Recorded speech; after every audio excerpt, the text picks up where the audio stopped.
Bismillahirrahmanirrahim. Assalamualaikum warahmatullahi wabarakatuh. Dewan Guru yang terhormat dan rekan guru sekalian, perkenalkan nama saya Siti Lia Lestari dari TK IT Bina Ihsan Qur'ani, Kecamatan Cibatu.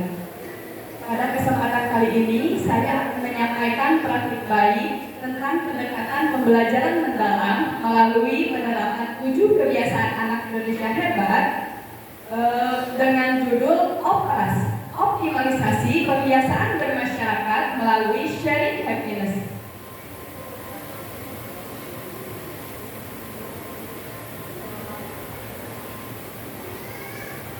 Oke, nah seperti yang kita ketahui bersama bahwa anak usia dini itu berada pada masa golden age atau masa keemasan, di mana pada masa ini orang anak berkembang sangat pesat sehingga memudahkan anak menyerap berbagai informasi dan pengetahuan. Selain itu, anak usia dini saat ini berada dalam generasi alfa, di mana lahir sekitar tahun dari 2013 sampai 2025. Di mana karakter unik dari generasi ini yaitu sangat melek dengan digital, sehingga sejak dini anak-anak sudah mulai terbiasa menggunakan gadget, internet, bahkan teknologi dengan bantuan yang sangat minimal. Kedua kondisi tersebut dapat menjadi modal utama untuk menciptakan generasi emas berkarakter di tahun 2045 apabila distimulus dengan baik.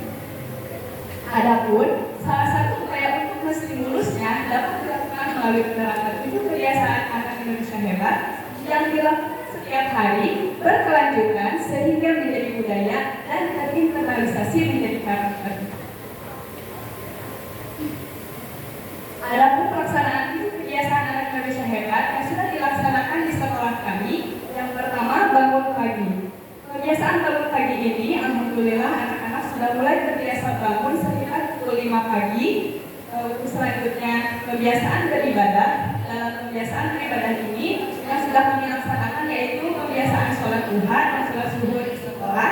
Kemudian menghafal surat-surat pendek, menghafal doa harian, hadis pilihan, serta beribadah.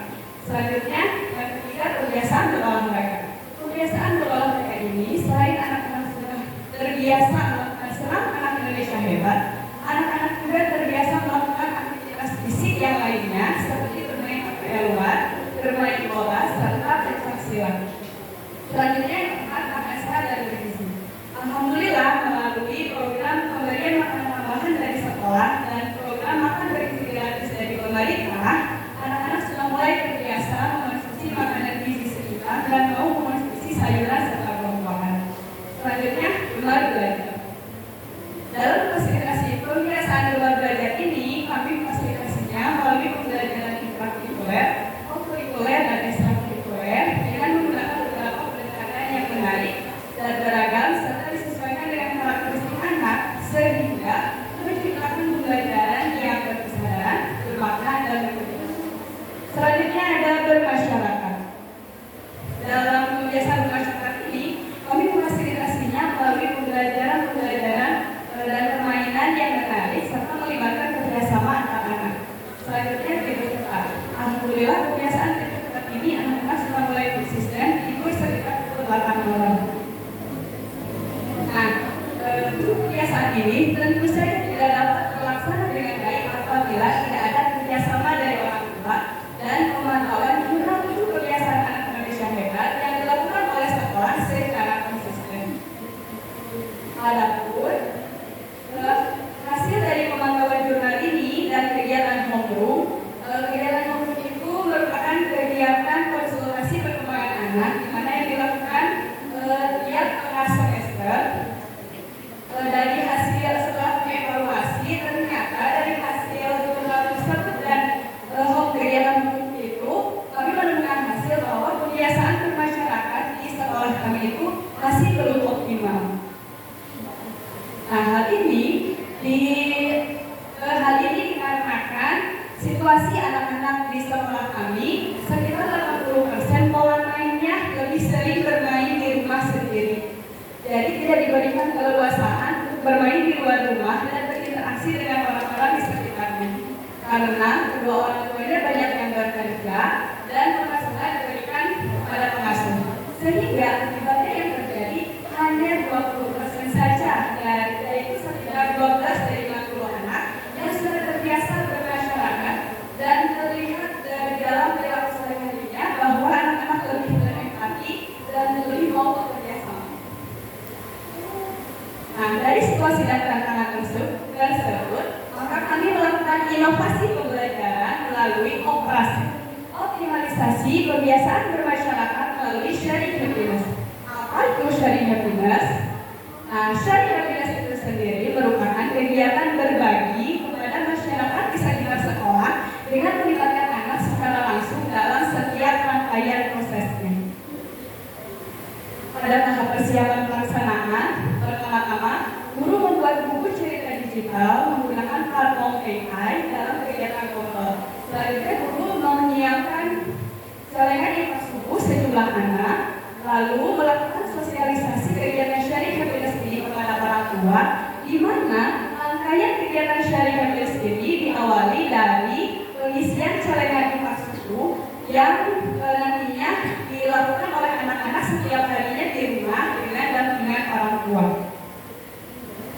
Juga pada tahapan pelaksanaan, yang pertama, guru memberikan pemahaman terlebih dahulu kepada anak apa itu berbagi dan mengapa kita harus berbagi melalui kegiatan menyimak buku cerita yang sudah dibuat oleh guru sebelumnya, melalui video pembelajaran dan yang lainnya, serta untuk menambah pengalaman belajar anak, kami mengajak anak untuk sharing atau berbagi makanan ringan saat kegiatan snack time. Serta kami juga pernah melakukan kegiatan bertukar bingkisan. Tahap selanjutnya yaitu tentu saja pengisian celengan infrastruktur. Nah, dalam seperti yang telah saya sebutkan sebelumnya, dalam pengisian celengan infrastruktur ini dilakukan setiap harinya di rumah dengan dampingan orang tua. Nah, adapun nominal uang infrastrukturnya tidak ditentukan. Yang ketiga, proses pemantauan. Pemantauan pembiasaan infrastruktur ini dilakukan secara harian dan secara bulanan. Untuk secara harian, kami melakukannya secara langsung kepada anak melalui kegiatan bercakap-cakap, seperti menanyakan apakah hari ini celengan infrastrukturnya sudah diisi atau belum, seperti itu. Nah, untuk pemantauan secara bulanan kami lakukan melalui kegiatan pengumpulan dan penghitungan celengan infrastruktur tersebut. Di mana pada kegiatan ini anak-anak membuka celengannya sendiri, kemudian bersama dengan teman-teman yang menghitung berapa jumlah uang yang sudah dikumpulkan selama 1 bulan. Nah, dari sini tentu saja dengan dampingan dari guru dan secara tidak langsung anak-anak juga belajar tentang numerasi. Alhamdulillahnya dalam pengumpulan infrastruktur ini jumlah uang yang anak-anak kumpulkan setiap bulannya meningkat. Hal ini terdapat menunjukkan konsistensi bahwa anak-anak sudah mulai terbiasa mengisinya. Selain itu, sesuai dengan rencana awal kegiatan puncak acara sharing happiness ini akan dilakukan di bulan Ramadan, maka setelah kurang lebih 5 bulan anak-anak konsisten mengisi celengan infrastrukturnya. Lalu anak-anak diajak untuk berbelanja, membeli bingkisan makanan berupa makanan ringan dan bahan makanan pokok untuk dibagikan ke masyarakat sekitar. Kemudian anak-anak diajak untuk mengemas bingkisan tersebut. Nah, selanjutnya setelah bingkisannya siap, anak-anak kemudian membagikan undangan sharing happiness ini kepada masyarakat di sekitar sekolah. Tibalah di acara puncak kegiatan sharing happiness ini, di mana anak-anak secara langsung memberikan bingkisan yang sudah disiapkannya dan dari hasil celengan infrastrukturnya itu selama kurang lebih 5 bulan kepada masyarakat di sekitar sekolah. Untuk pelaksanaannya kami melaksanakan selama 2 hari. Hari yang pertama kami membagikan anak-anak membagikan kepada anak-anak di sekitar sekolah berupa bingkisan makanan ringan, dan untuk hari keduanya kami membagikan bingkisan berupa bahan makanan pokok kepada masyarakat di sekitar sekolah. Nah, untuk mendapat pengalaman belajar anak tentang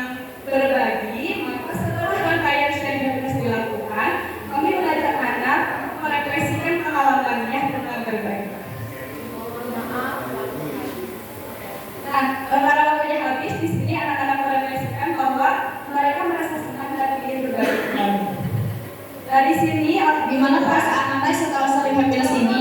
Dari sini alhamdulillah yang sebelumnya hanya 20% anaknya sudah terbiasa melakukan kebiasaan bermasyarakat, sekarang meningkat menjadi 95%. Hal ini memberikan dampak yang luar biasa baik kepada kebiasaan bermasyarakat anak, di mana terlihat dalam perilaku anak sehari-hari, anak lebih terbiasa untuk berinteraksi, terbiasa untuk berempati, terbiasa untuk berbagi dan menolong dengan sesama. Maka karena kebiasaan ini sangat berdampak baik untuk anak-anak, sehingga tindak lanjutnya untuk selanjutnya Sharing Happiness ini akan dilaksanakan selama 3 bulan sekali dengan pengisian dengan diawali pengumpulan bagian. Ya, terima kasih Ibu Cindy Lia Lesnari ya dari